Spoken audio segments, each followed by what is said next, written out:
đi chuan kan thil tiang te ni lovi ama tu dan lerem ruatang zeli afapa chuan milo thandam si o khungai na avathu ke shin thil di te hi chin tia la lalpa tu ge chandam di thayang le o lalpa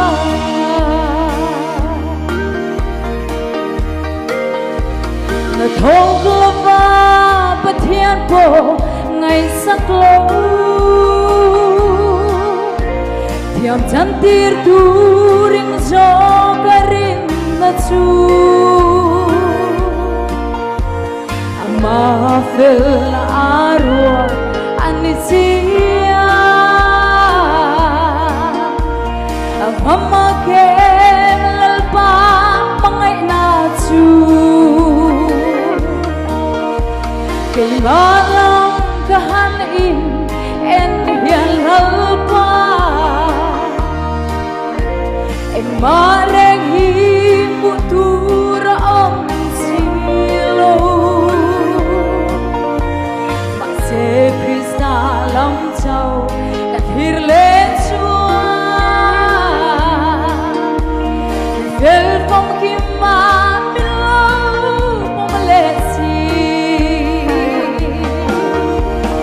Shin thil di te hi chin tia la lalpa tu ge chandam di thayang le o lalpa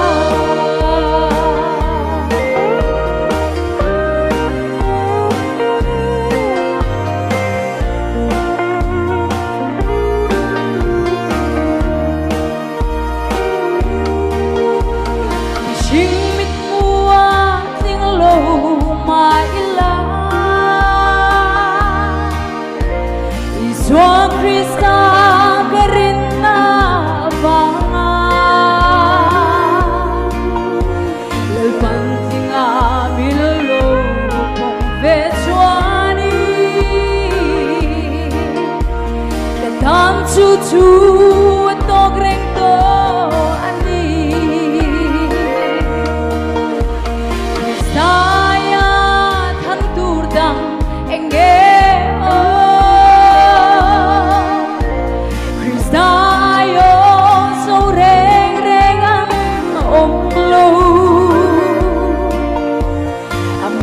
min khan to zo na avangi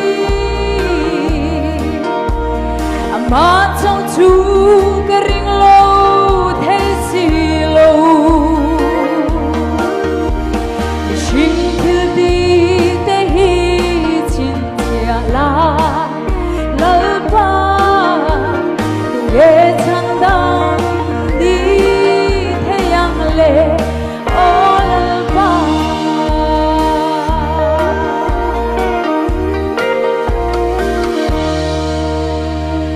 Con ne fa clame, so,